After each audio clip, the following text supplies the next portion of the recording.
Indica గ్రంథం మనకు విదేశీ గ్రంథాల్లో మనకు ముఖ్యమైనది ఏంటంటే ఇండికా గ్రంథం. దీని యొక్క రచయిత ఎవరంటే మెగాస్థెనీస్. వెరీ వెరీ ఇంపార్టెంట్, ఎక్కువ సార్లు అడిగే క్వశ్చన్ ఇది. దీని యొక్క రచయిత మెగాస్థెనీస్ ఇండికా. ఓకే, మౌర్యుల చరిత్ర తెలుసుకుంటకు ఉపయోగపడే మొట్టమొదటి విదేశీ గ్రంథం ఇది. మౌర్యుల చరిత్రను తెలుసుకోవడానికి ఉపయోగపడే మొట్టమొదటి విదేశీ గ్రంథం ఏదంటే మనకు ఇండికా అనేది ఉపయోగపడుతుంది. ఓకే, అయితే ఈయన సెల్యూకస్ నికేటర్ యొక్క రాయబారి. సెల్యూకస్ నికేటర్ యొక్క రాయబారి. ఈ సెల్యూకస్ నికేటర్ ఎవరు? అలెగ్జాండర్ ప్రతినిధిగా నియమించి వెళ్ళాడు ఇండియాలో. ఓకే, నెక్స్ట్ భారత్లో కరువు కాటకాలు లేవని ఈ గ్రంథం తెలిపింది. ఇండియా ఏం తెలిపింది? భారత్లో కరువు కాటకాలు అనేటివి లేవు అని తెలిపింది. ఇక మౌర్య సామ్రాజ్యంలో బానిసత్వం లేదని తెలిపింది. స్లావరీ అనేది లేదు అని తెలిపింది. ఏది? మనకు ఇండికా గ్రంథం. ఓకే, ఇక వడ్డీ వ్యాపారం గురించి తెలియదని పేర్కొంది. ఇక్కడ వడ్డీ వ్యాపారం అనేది అస్సలు తెలియదని ఈ గ్రంథం అనేది పేర్కొన్నది. ఓకే, ఇక పాటలిపుత్ర వైభవం గురించి తెలిపింది. Very very important. పాటలిపుత్ర గురించి తెలిపిన గ్రంథం ఏదంటే మనకు ఇండికా గ్రంథం. ఓకే, ఇక ఆంధ్రుల గురించి ప్రస్తావించిన మొట్టమొదటి విదేశీ గ్రంథం ఏదంటే ఇండికా. Very very important. ఆంధ్రుల గురించి తెలిపిన మొట్టమొదటి విదేశీ గ్రంథం ఇండికా. సో ఆంధ్ర గురించి తెలిపిన మొట్టమొదటి స్వదేశీ గ్రంథం ఏదంటే ఐతరేయ బ్రాహ్మణం. ఇది గుర్తుపెట్టుకో, రిమెంబర్ దిస్ పాయింట్. ఐతరేయ బ్రాహ్మణం. ఓకే, స్వదేశీ గ్రంథం ఐతరేయ బ్రాహ్మణము. విదేశీ గ్రంథం ఏదంటే మనకు ఇండికా, ఆంధ్రుల గురించి తెలిపే గ్రంథం. ఓకే, సో ఇది. ఇక నెక్స్ట్ న్యాచురల్ హిస్టరీ. ఇది లాటిన్ భాషలో కదమ్మా, లాటిన్ భాషలో ఉంది. దీని యొక్క రచయిత ఎవరంటే ప్లినీ రచయిత. ఓకే, మౌర్యుల సైనిక వ్యవస్థ అంటే చతురంగ వ్యవస్థ అంతర్జాతీయ వ్యాపారం గురించి ప్రస్తావించబడింది. అంతర్జాతీయ వ్యాపారం గురించి, సైనిక వ్యవస్థ గురించి ఇది తెలిపింది, ప్రస్తావించబడింది. ఇక జియోగ్రఫీ. వెరీ వెరీ ఇంపార్టెంట్ అమ్మా. గ్రీకు గ్రంథం ఇది. దీని యొక్క రచయిత స్ట్రాబోమా. ఇందులో మెగాస్థెనీస్ అబద్ధాల కోరుగా పేర్కొన్నాడు. ఈ స్ట్రాబో ఏమన్నాడు?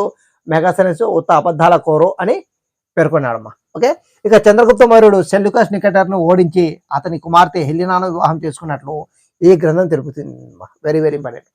చంద్రగుప్త మౌర్యుడు సెల్యూకస్ నికేటర్ను ఓడించి సెల్యూకస్ నికేటర్ యొక్క కుమార్తె హెలినాను వివాహం చేసుకున్నట్టు మనకు ఈ గ్రంథం ఏది? జాగ్రఫీ అనేది తెలిపింది. ఓకే, ఇక చంద్రగుప్తుడు తన సైన్యంలో మహిళా అంగరక్షకులను నియమించినట్లు తెలిపాడమ్మా. మహిళా అంగరక్షకులను నియమించినట్లు తెలిపాడు. ఓకే, ఇక next one, Periplus of the Erythraean Sea. ఎర్ర సముద్రంపై దినచర్య. నెక్స్ట్ గ్రంథం. దీన్ని ఒక అజ్ఞాత నావికుడు రాశాడు. ఇందులో రోమన్లు, మౌర్యులు, శాతవాహనులు, విదేశీ వాణిజ్యం, ఓడరేవులకు ప్రస్తావన ఉందమ్మా. రోమన్లు, మౌర్యులు మరియు శాతవాహనుల యొక్క విదేశీ వాణిజ్యం గురించి ప్రస్తావించబడింది ఏదంటే గ్రంథం ఏదంటే మనకు ఏది? Periplus of the Erythraean Sea. Okay, next పురావస్తు ఆధారాలు. మౌర్యుల కాలం నాటి నాణ్యాలు, శాసనాలు ఈ ప్రామాణికంగా పేర్కొనబడాయి. పురావస్తు ఆధారాల వల్ల శాసనాలు, నాణ్యాలు. ఓకే, ఇక శాసనాలు వచ్చేసి ఇన్స్క్రిప్షన్స్. రాజులు రాళ్లపై, రాతి బండలపై, రాగి రేకులపై చెక్కించి భద్రపరిచినవే ఏది? శాసనాలు. బండలపై, రాతి బండలపై, తర్వాత రాగి రేకులపై రాసి భద్రపరిచారమ్మా. ఇక అశోకుని యొక్క శాసనాలు కనుక చూస్తే, అశోకుడి శాసనాలు భారత్లో మొట్టమొదటి లిఖితపూర్వక శాసనాలు. భారత్లో మొట్టమొదటి శాసనాలు వేసిన చక్రవర్తి ఎవరంటే మౌర్య అశోకుడు. గుర్తుపెట్టుకో, వెరీ వెరీ ఇంపార్టెంట్. ఎక్కువసార్లు అడిగే క్వశ్చన్ ఇది. మౌర్య అశోకుడు మన దేశంలో ఎక్కువ ఇన్స్క్రిప్షన్స్ అంటే శాసనాలు వేశాడు. ఓకే, ఇక ఇందులో 14 ప్రధాన శాసనాలు, ఓకే, 7 ప్రధాన స్తంభ శాసనాలు, 3 గుహా శాసనాలు వేశాడు. ఇక అశోకుని శాసనాలు మొత్తం 181 ఉన్నాయమ్మా. శాసనాలు మొత్తము 181. అయితే ఇది 47 ప్రాంతాలలో లభించాయి. మొత్తం ఎన్ని ప్రాంతాలలో లభించాయి? 47 ప్రాంతాలలో 181 శాసనాలు లభించాయి. ఈ శాసనాలు ఎక్కువగా ఏ భాష అన్నాడు? Very very important. ప్రాకృత భాషలో వేశాడు. ఎక్కువగా ప్రాకృత భాష అనేది ఉపయోగించాడు, అంటే 46 సార్లు. ఇక గ్రీకు, అరబిక్ భాషల్లో కూడా ఉన్నాయి మనకు ఇవి ఈ అశోకుడి యొక్క శాసనాలు. ఇక 84,000 స్తూపాలు వేశాడు ఈయన. 84,000 స్తూపాలు. ఈ 84,000 స్తూపాలను నువ్వు 2 గుర్తుపెట్టుకుంటే చాలు. ఒకటి సారనాథ్ స్తూపము యూపీ, ఒకటి సాంచి స్తూపం మధ్యప్రదేశ్. సాంచి స్తూపం పెద్దది, సారనాథ్ స్తూపము ముఖ్యమైనది. ఇవి గుర్తుపెట్టుకో చాలు. ఎవరు వేశారంటే మౌర్య అశోకుడు. ఓకే, 84,000 స్తూపాలలో ఇవి గుర్తుపెట్టుకో. ఇక నెక్స్ట్ 1837లో జేమ్స్ ప్రిన్సెస్ బ్రహ్మీలిపిని కనుగొన్నాడు.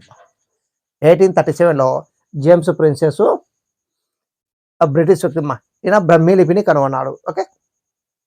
ఇక కెప్టెనోరిస్ అనే పండితుడు ఖరోస్తి లిపిని కనుగొన్నాడు. కెప్టెనోరిస్ అనే పండితుడు దీన్ని ఖరోస్తి లిపిని కనుగొన్నాడు మా. ఇక అశోకుడు వాయువ్య భారత్లో గ్రీకు అరామిక్ భాషలో, ఉత్తర భారత్లో ఖరోస్తిని, మిగతా భారతదేశం మొత్తం ఏది ప్రాకృత భాషను ఉపయోగించాడు. Very very important. ఎక్కువ వచ్చేసి మనకు ప్రాకృత భాషను అని గుర్తుపెట్టుకోవాలి. ఇక నెక్స్ట్ అశోకుడి శిలాశాసనాలు ఆంగ్లంలోకి అనువదించిన సంస్థ ఏది అంటే Asiatic society of Bengal. Asiatic society of the Bengal. Okay. ఇక అశోకుని యొక్క బిరుదులు దేవనాం ప్రియ అంటే దేవతలకు ఇష్టమైన వాడు అని అర్థం. దేవనాం ప్రియ. తర్వాత ప్రియదర్శి లేదా ప్రియదర్శిని, ప్రియదర్శి లేదా ప్రియదర్శిని అంటే చక్కని రూపం కలవాడు అని అర్థం. ఓకే. సో ఇది